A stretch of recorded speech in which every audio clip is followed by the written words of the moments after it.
Assalamualaikum warahmatullahi wabarakatuh. Halo semua, perkenalkan nama saya Ainun Jaria. Di sini saya akan menjelaskan materi tentang channel atau saluran distribusi dengan mata kuliah bisnis model. Baiklah, yang pertama ada pengertian. Pengertian saluran distribusi atau channel. Saluran distribusi adalah lembaga distributor atau penyalur yang berkegiatan menyalurkan atau menyampaikan barang dan jasa dari produsen kepada konsumen. Adapun fungsi dari saluran distribusi tersebut adalah fungsi utama menyalurkan barang dari produsen ke konsumen. Maka perusahaan dalam melaksanakan dan menentukan saluran distribusi harus melakukan pertimbangan yang baik. Adapun fungsi-fungsi dari saluran distribusi adalah sebagai berikut. Yang pertama, informasi, yaitu mengumpulkan informasi penting tentang konsumen dan pesaing untuk merencanakan dan membantu pertukaran. Yang kedua, promotion, yaitu pengembangan dan penyebaran komunikasi persuasif tentang produk yang ditawarkan. Yang ketiga, negotiation, yaitu mencoba untuk menyepakati harga dan syarat-syarat lain sehingga memungkinkan perpindahan hak pemilikan.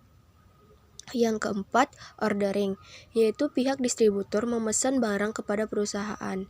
Yang kelima, payment, yaitu pembeli membayar tagihan kepada penjual melalui bank atau lembaga keuangan lainnya.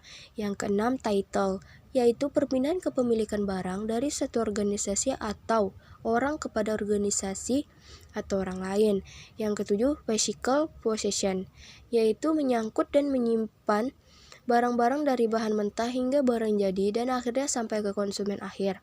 Yang kedelapan, financing, yaitu meminta dan memanfaatkan dana untuk biaya-biaya dalam pekerjaan saluran distribusi. Dan yang terakhir adalah risk taking, yaitu menanggung risiko sehubungan dengan pelaksanaan pekerjaan saluran distribusi. Adapun macam-macam jenis saluran distribusi barang konsumsi diantaranya: yang pertama, produsen ke konsumen. Bentuk saluran ini merupakan yang paling pendek dan sederhana karena tanpa menggunakan perantara.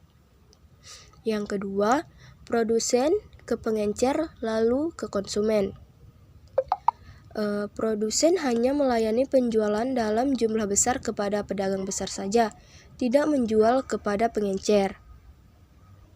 Dan yang ketiga, produsen ke pedagang besar, ke pengencer, lalu ke konsumen.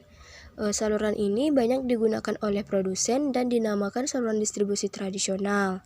Dan yang keempat, produsen ke agen, ke pengencer, dan yang terakhir ke konsumen. Di sini produsen memilih agen sebagai penyalurnya. Ia menjalankan kegiatan perdagangan besar saluran distribusi yang ada. Sasaran penjualannya terutama ditujukan kepada para pengencer besar.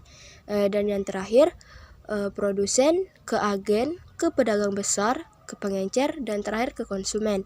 Dalam saluran distribusi, produsen sering menggunakan agen sebagai perantara untuk menyalurkan barangnya kepada pedagang besar, yang kemudian menjualnya kepada toko-toko kecil. Agen yang terlihat dalam saluran distribusi terutama agen penjualan. Yang berikutnya ada fase-fase saluran distribusi. Osterwalder membagi channel dalam 5 fase, mulai dari pengenalan sampai pendistribusian janji, yaitu awareness, evaluation, purchase, delivery, dan yang terakhir adalah after sales. Kelima fase tersebut sesungguhnya dapat menjadi suatu siklus sehingga dapat terjalin suatu hubungan jangka panjang antara perusahaan atau produk dan pelanggan atau pengguna. Baiklah, adapun kesimpulan dari materi yang saya jelaskan adalah saluran distribusi merupakan jalur yang dipakai oleh produsen untuk memindahkan produk mereka melalui suatu lembaga yang mereka pilih untuk mengalihkan kepemilikan produk baik secara langsung maupun tidak langsung dari produsen ke konsumen. Tujuannya untuk mencapai pasar tertentu. Jadi, pasar merupakan tujuan akhir dari kegiatan saluran. Konsep tentang saluran pemasaran di sini berorientasi pada keputusan di mana fungsi-fungsi saluran tidak dapat dilakukan dengan baik tanpa adanya beberapa strategi. Strategi itu sendiri merupakan suatu rencana umum atau menyeluruh sebagai petunjuk untuk mengambil keputusan dalam kegiatan manajemen secara fisik maupun non-fisik daripada saluran. Selama suatu lembaga atau perusahaan itu menawarkan barang atau jasa, masalah distribusi ini tidak dapat dipisahkan. Kegiatan distribusi selalu dilakukan meskipun tidak menggunakan perantara sebagai lembaga. Jadi, kegiatan distribusi langsung diarahkan oleh produsen kepada konsumennya. Namun tidak jarang para perantara ini digunakan oleh produsen untuk mendistribusikan hasil produknya kepada pembeli. Baiklah, itulah materi yang dapat saya jelaskan. Nah, di sini saya akan mencontohkan bisnis model Canvas untuk warung kopi sedap. Yang pertama ada customer segment. Customer segmentnya adalah pelanggan retail, pria dan wanita dengan umur 30-55, kalangan kopi menengah, dan penggemar kopi dan masyarakat tradisional. Memiliki penghasilan 5-15 juta per bulan. Yang kedua, pelanggan perusahaan kecil dan menengah untuk menyediakan pada acara-acara kantor. Yang kedua, ada value proposition. Warung kopi sedap menyediakan aneka kopi tradisional dari beragam daerah di Indonesia untuk memberikan beragam pilihan untuk pelanggan. Yang kedua, selain kopi, memberikan pilihan jajanan tradisional dari beragam daerah. Dan yang ketiga, semua kopi dan jajanan bekerja sama dengan pemasok yang menggunakan bahan-bahan yang ramah lingkungan dan tanpa pengawet. Dan yang ketiga, ada channel atau saluran distribusi.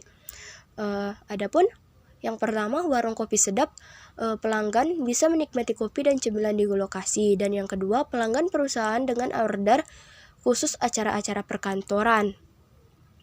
Dan yang keempat, ada customer relationship. Relationship ini, kedai kopi sedap ingin membuat pelanggan menjadi pelanggan setia dan menargetkan untuk melakukan pembelian kembali atau repeat. Anda ingin membuat pelanggan datang 2-4 kali setiap bulannya. Untuk itu, kita akan memberikan reward membership sehingga setiap pembelian 5 cangkir kopi mendapatkan free 1 cangkir. Selain itu, juga mengadakan promo cemilan yang berbeda-beda jenisnya setiap bulan untuk memperkenalkan kembali cemilan Indonesia. Dan yang kelima, ada revenue stream. Yang pertama, pendapatan utama warung kopi sedap adalah dari penjualan minuman kopi tradisional yang beragam yang merupakan kekuatan utama. Dan yang kedua, pendapatan tambahan dari penjualan cemilan. Yang ketiga, pendapatan lainnya dari penjualan kopi bubuk. Yang keempat, pengembangan usaha ke depan dengan cara waralaba atau franchise. Dan yang keenam, ada key resource.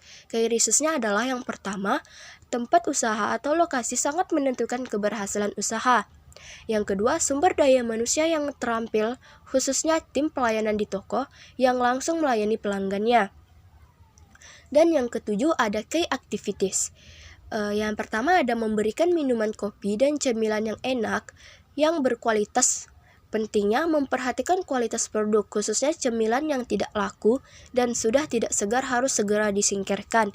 Dan yang kedua, memberikan pelayanan yang baik, ramah, dan informatif mengenai produk. Dan yang kedelapan ada key partner.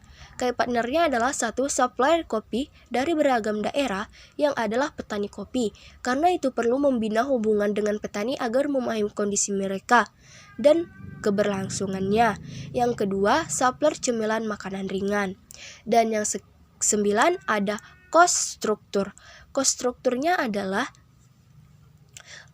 yang pertama bahan baku atau mentah, kopi, dan lainnya. Yang kedua ada biaya persiapan toko seperti gelas, cangkir, piring, sendok, mesin kopi, mesin kasir, dan lain sebagainya. Dan yang ketiga ada biaya karyawan. Dan yang keempat ada biaya lain-lainnya seperti listrik, air, gas. Dan yang kelima ada biaya renovasi toko dan perbaikan-perbaikan lainnya.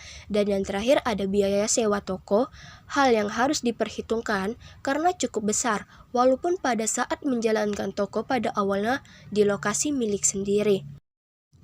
Nah, itulah yang dapat saya sampaikan materi tentang channel atau saluran distribusi beserta contohnya 9 penerapan komponen bisnis model Canvas. Semoga dapat membantu dan bermanfaat. Saya akhiri dengan wabillahi taufik wal hidayah. Wassalamualaikum warahmatullahi wabarakatuh. Sampai jumpa.